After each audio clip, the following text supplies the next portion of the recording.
Good afternoon. Welcome to our first episode of Afternoon with Baba.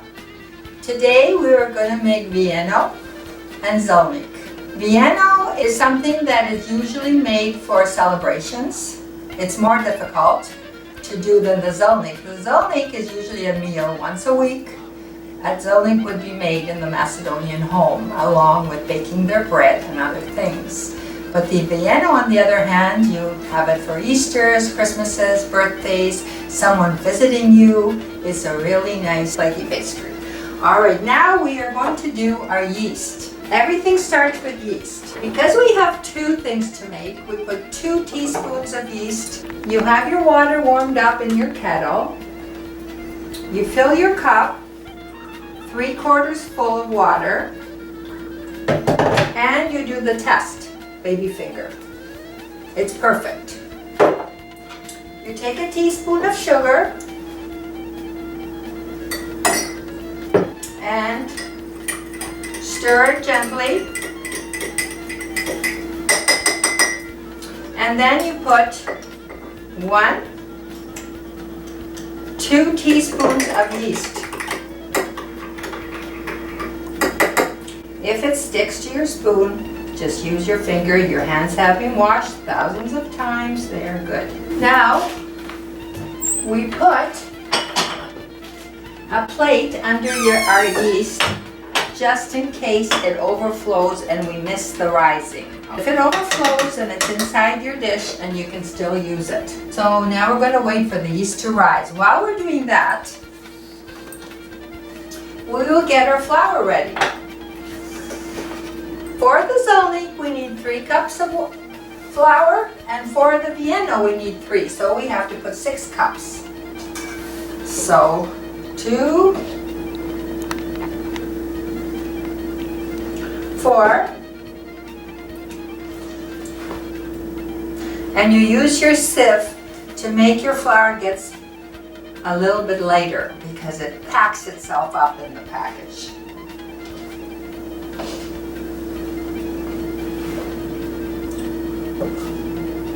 6, I think I'll just put a little more. There we go, good. See that, how nice and light it gets? We keep a little extra flour because sometimes you add a little too much water in there and it's too loose, so you can add. So we'll leave a little extra and we put our stuff away. If you put your stuff away as you bake, then you won't have that much work to do later. Okay, so get our salt and about 1/2 teaspoon of salt in here. And we have a little bit of oil, and I always use the sunflower oil. I like that for my baking and my frying. I find it's the best oil. Once the yeast is ready and we have to put it in here, that's when we add the oil. So now we'll just take a little coffee break. Okay, it took about 2-3 minutes and the yeast is ready now. The sugar helps it rise. Now we'll put about an ounce or 2 of oil, not too much. And of course, always put your stuff away. And we take the yeast, we put it in. Good, now it's perfect. And you make sure you take your yeast off your plate. Your plate is clean, it's fine. Because you need every little bit of ingredient. You don't want to lose any ingredients. There you go. And then you put 2 cups of water in there. And you mix it. Like making pottery, this is good, making bread and stuff. It's kind of soft and it has to be a good consistency. If it's too loose, you can't bake anything. And if it's too hard, it won't come out if it's too dry. So that's the problem with baking bread and Vieno and Zelnik. It has to be just right.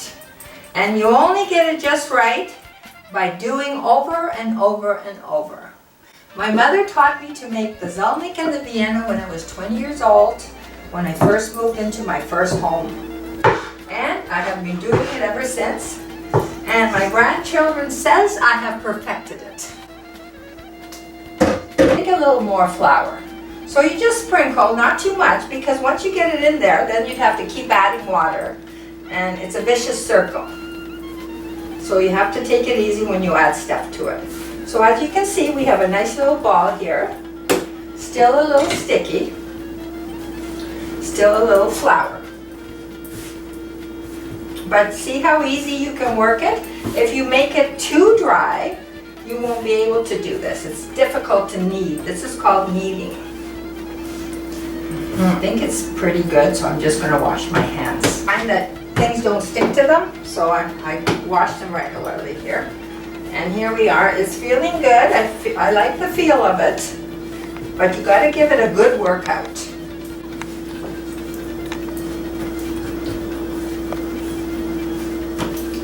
You can pick up all the sticky stuff with a knife. Have your top clean. This takes about 10-15 minutes. Unfortunately, the kneading has to be done. So, okay, now it's been 15 minutes. I've been working it out and it's very soft. As you can see, that's how it should be. And now we need to let it sit and rise. The Zelnik, we put 3 buns on the top and 4 on the bottom. So I need 7 of these for the Zelnik. So, 1, 2, 3, 4, 5, 6, 7. And now for the Vienna, we need 2 by 2. So I have to have an equal amount. I can't have one, they all have to be in 2s. So let's see how many we can get for the Vienna now. 1,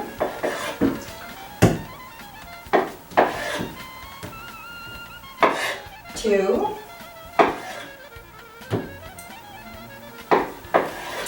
3, 4.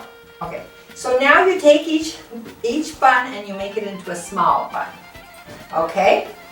And they are 2 by 2 because one has to go on top of the other when we're done. They have to rise and be a good size, which usually about an hour and 15 minutes is good. Yeah. So you just push with that part of your hand in, and you pull it up from the bottom. See, it becomes nice and round. And same with this one, and that's 4. 2, 4, 6, 8. 8 little buns there.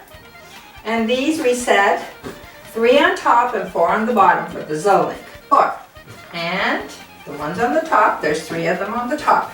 It's always thinner on top to make it flaky. Yeah. You can tell a good Zelnik by how flaky it is on top. It's way better when you cook with butter, but I try to cook with oil because most people don't like cholesterol things, so I cook with oil. But I will put butter on the top while it's baking, just to give it a nice shine. So here we are, our Zelnik and our Vienna. And then we put our 3 fingers in and just go over the top of each little ball. Because this is what keeps it from drying out. If it dries out, then it's very difficult to work with. It'll be scabby. Basically, you've ruined it. I haven't had that experience because I really do a good job of putting oil, as you can see. Lots of oil. And then you'll also do your palms. And you pick them up because it has to be all around. Not just on top, the whole thing. So it's a work-intensive thing. This is the love for your family when you take time to make Vienna and Zelnik, okay? It's not an easy thing. And don't ask me how they did it because they used to bake it in outside fire pits. And they used to come out beautiful. So don't ask me how that was possible, but that's how they cooked them.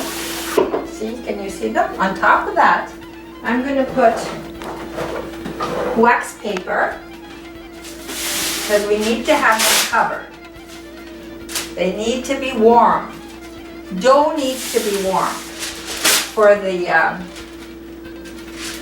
yeast to work, to make them rise, to be fluffy. So after we do that, then it's nice to have pastry sheets, but I don't. So I use my washed dishcloths, which are quite handy here next to me. And you just cover it gently like that, and you let it sit, and you check it in an hour and see what the result is. If you need to wait or they're just right. Okay, so that was easy enough. So we'll see you later. We'll wait an hour or so.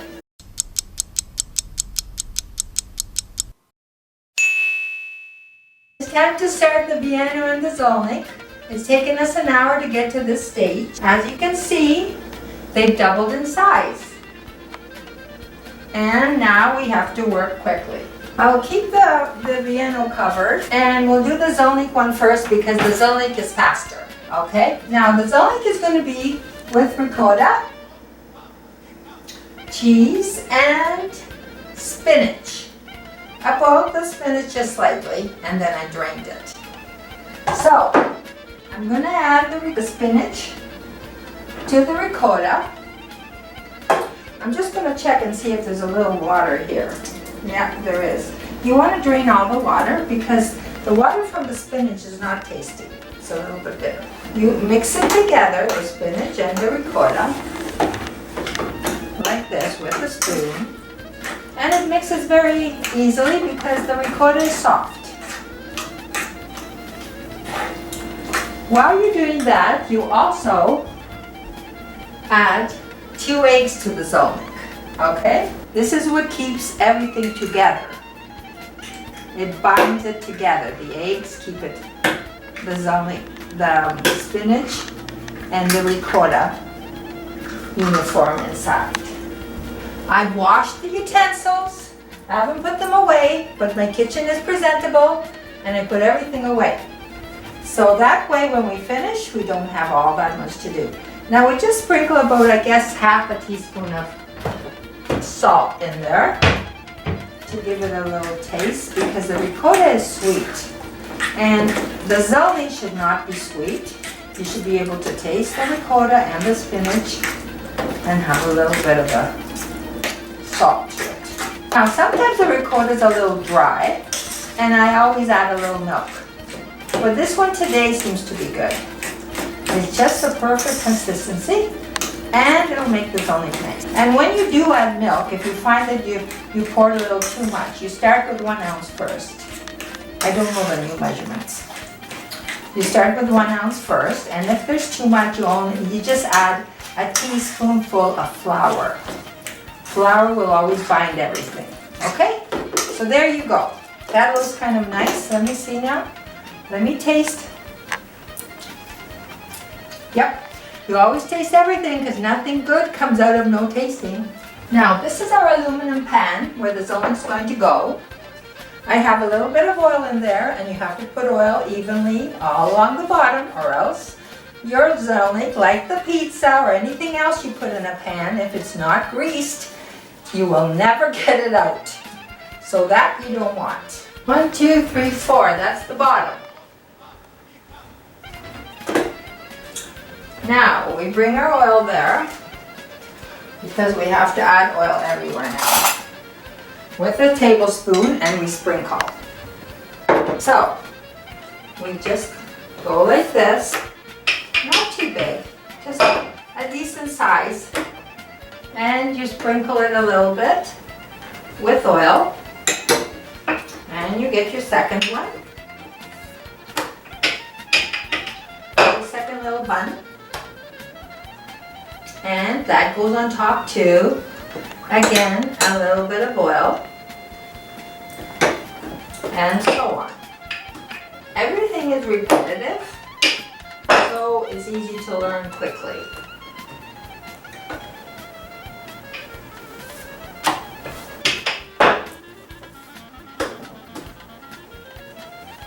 So that's our bottom.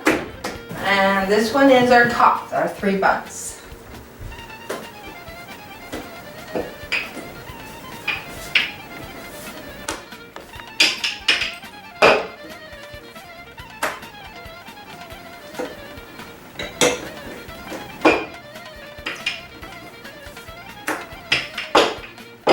You don't have to be exact. All this stuff will stretch. If one's smaller than the other, you just stretch it to meet the other one. You don't have to be too particular with dough. Okay, so that's our top. So now our bottom. You sort of just smush it together so it can stick. Turn it around.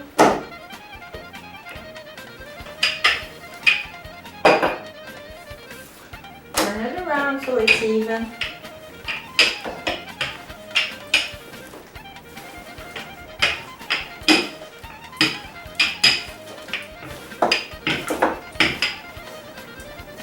You have to be really careful because if it breaks, you're in a little bit of trouble. This dough just somehow never sticks together. See, there I am. I pulled it over with my fingers, but no harm done. We will manage to finish. You just keep pulling till you think you can cover that. And just careful where you've got an opening. It's like this. Just place it on top.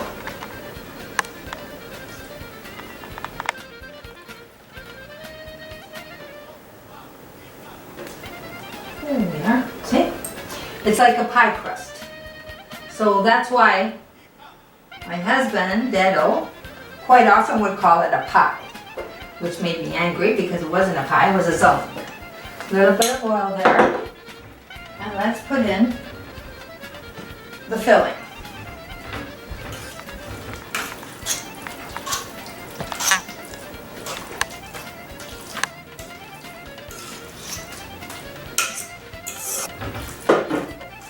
Take your fork, and I always love the filling right into the edges because it's like a stuffed crust on the pizza.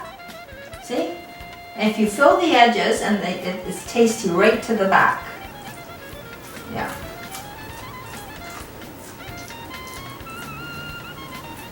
Inevitably, you'll have one side that has a little more, but what can you do? That's how life is. You can't be perfect making a Zelnik. There. Again, I like to put a little bit of oil on it. Now comes our top.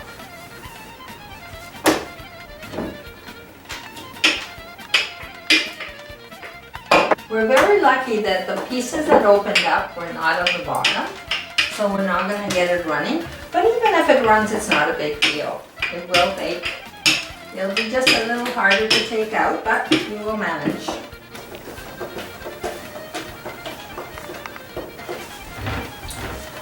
So I think this is breaking because we left it a little bit too long, but that's okay. Okay, so you see it's nice and thin. You can almost see through it. Then you just cover this up, and that is the end of your Zelnik.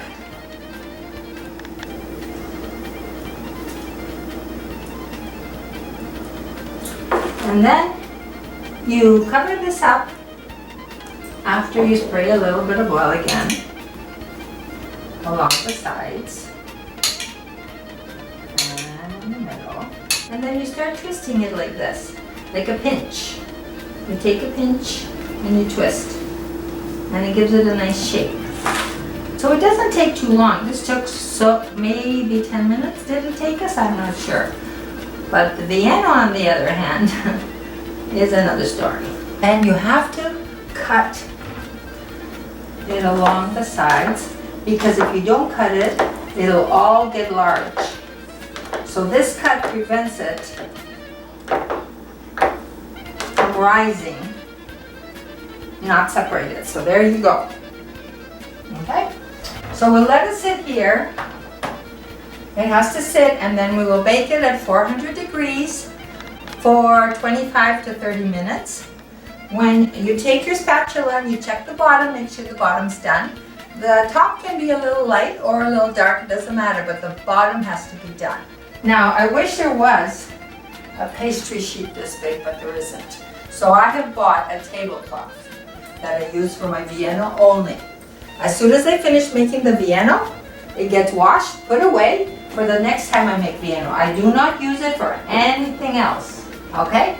You don't use your pastry sheet for anything else but your Vienna, or if you do a Zelnik, but you don't need it for Zelnik, okay?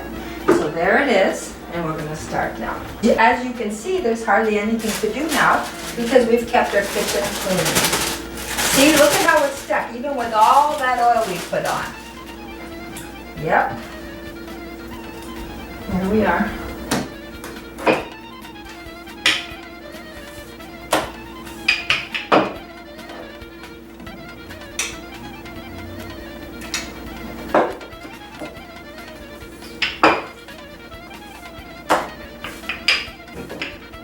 Now we said the Vienna has 2. Okay, so you have to place it here once you get it ready.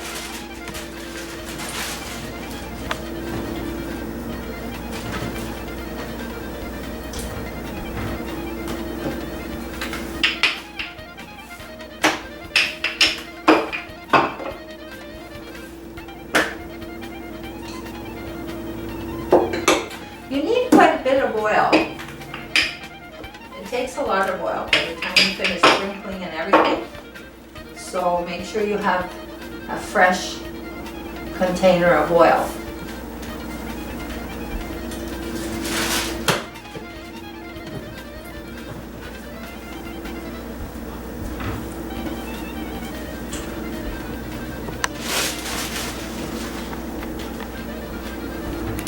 And this is our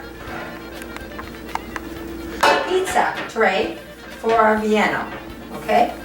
And as we can see, I put a little bit too much oil, so we're gonna have to remedy that. Too much oil is not good, but no harm done.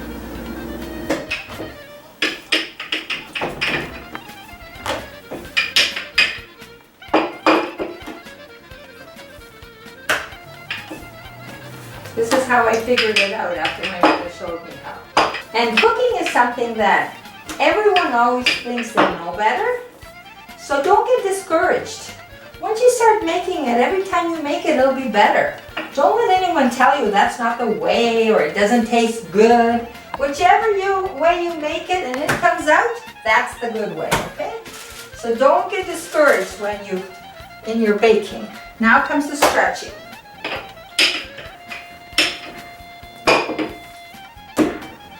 So the better you stretch it, the nicer it'll be.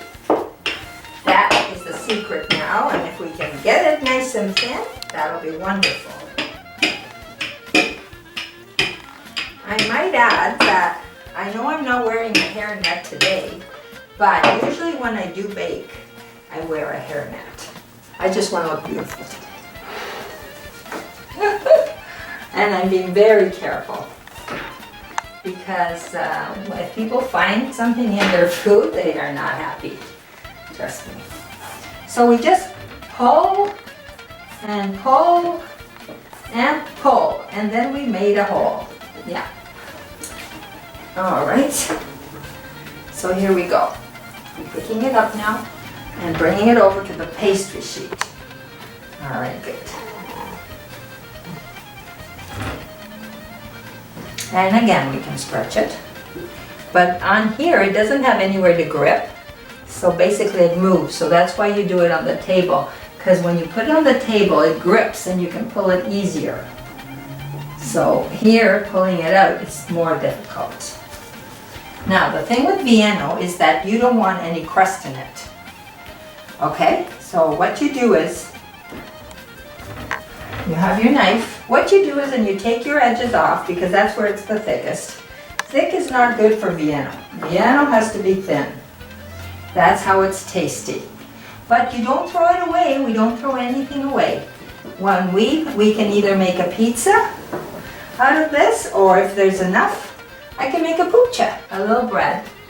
And my grandchildren love to eat it. Oh, do they ever love homemade puccia. Especially when it's been worked on for a Vienna. It's nice and tasty. Now, there we are.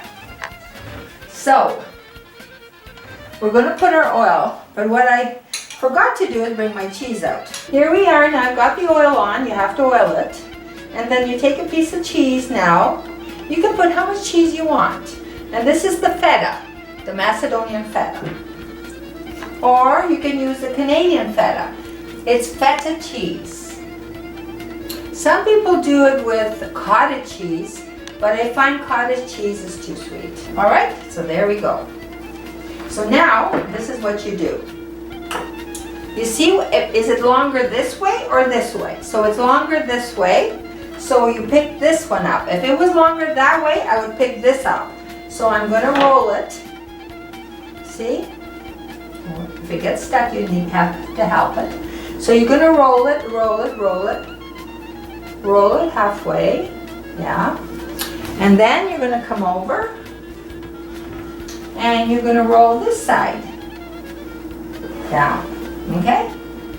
And you get that nice loose roll. See? Put it on top.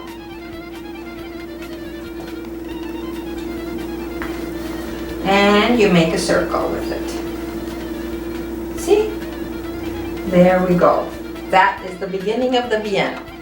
Usually that's the part everybody loves, the one in the middle. Here's our second one.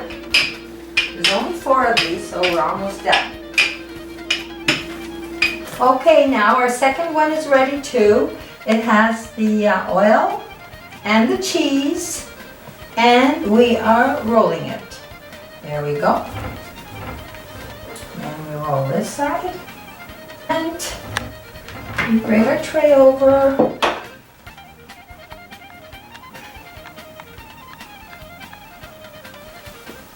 And roll it around.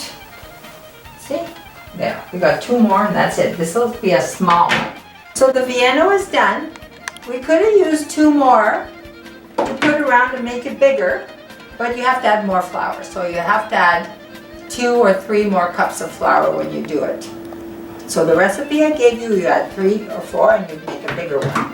Okay, and the Zelnik now has been sitting here and it's nicely, see that? And I'm waiting for 400 degrees on the oven, and then we bake it for 20 to 30 minutes. Okay, so now we finished our Vienna, and we finished our Zelnik, and I'm waiting for 400 degrees. The Zelnik has been sitting for half an hour, and it's ready to be baked.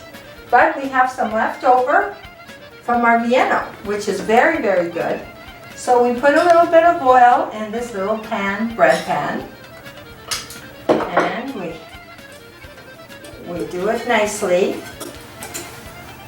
And we also take a little bit of flour.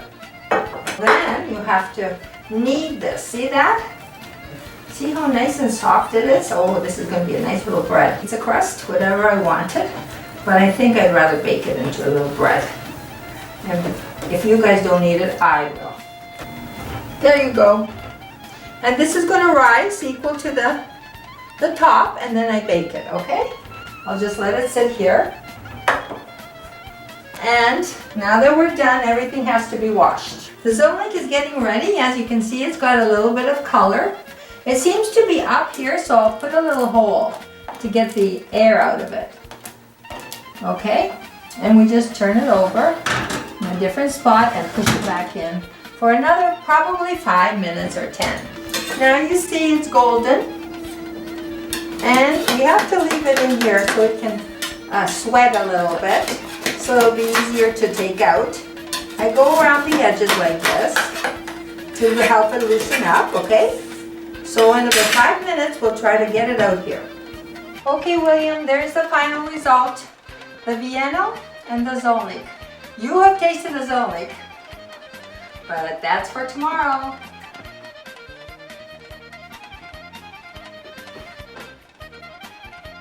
All right, thank you for joining me. I'll see you next time.